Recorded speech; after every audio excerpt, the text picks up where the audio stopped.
Yeah. I think he's it's a different exploring. type of cinema. Yeah, I think he's. I mean, I'd be curious to see where these next few films go, absolutely. and because I think he's obviously exploring this love and faith, and there's so much in that, so that it's really a bottomless ocean in terms of what you can explore there. So. We're rolling.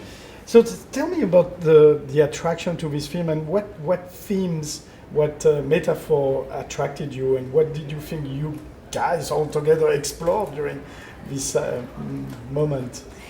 Well, originally I was just drawn to working with Terry, and there was no script. So, when he asked me if I wanted to come on board, there was really no question. I love his work, and I love the way he works. So I didn't exactly know what I was getting into, but I trusted him, and I think he has such a beautiful eye for making films and for interpreting the world.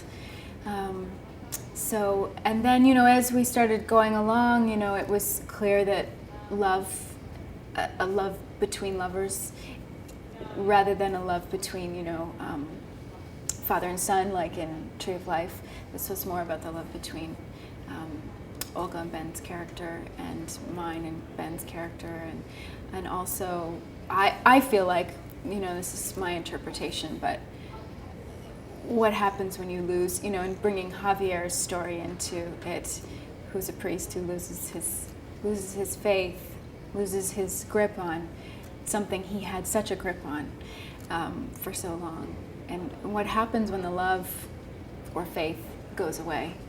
How do you get it back, and where does it live, and what does that mean about you and as a person and in your life? And so for me that was something that was really palpable in the film, and that we all struggle with. How does it work with the actors? I mean, Olga was telling me he was giving her like pages of description. Is it like this? Is it very kind of a strange intellectual work?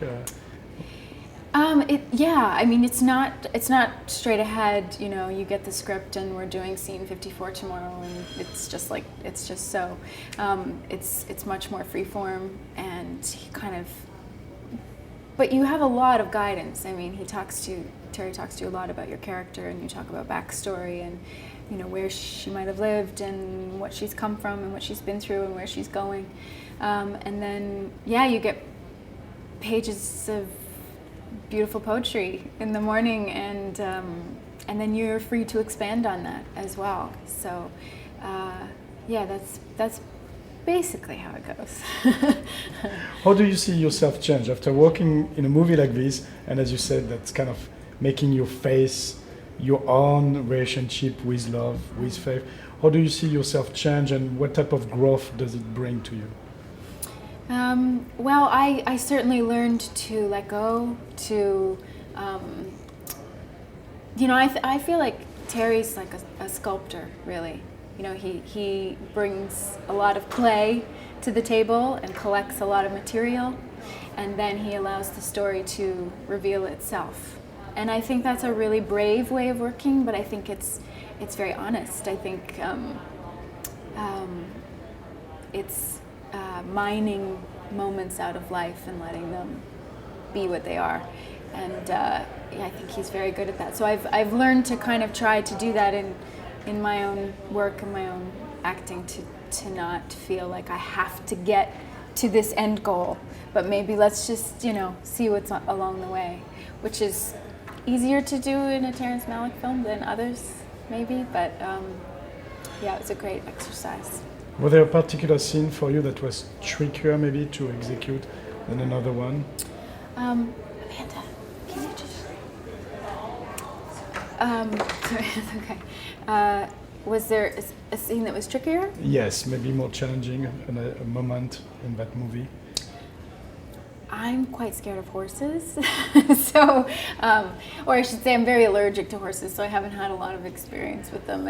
And my first day I was in a corral full of wild horses who had never been touched by human beings before. So that was just starting, right in, and leaping in with both feet, which was great. You know, nothing was scary after that. As you said, he loves to study relationship with father and son in Tree of Life here, between lovers or wife and husband. What do you define as a relationship after doing a movie like this? Do you have a better grasp about what is a relationship? What is it for you, a relationship? I think maybe I have even less of a grasp after this. I think that's what's really wonderful about it, is that, you know, Terry's not telling you what kind of relationship you should have or how it should go, that your life contains multitudes and your relationships do too, and they will go in so many strange directions, and it will be blissful and it will be painful, and we're all in it together, and there's also something really beautiful about just that journey. Final question, Toronto, what's so unique for you about it? What do you like? What don't you like about Toronto?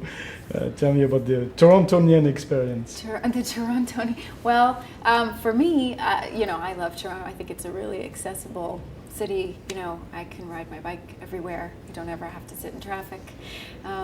Great food, great music, and it's a great city to watch films in.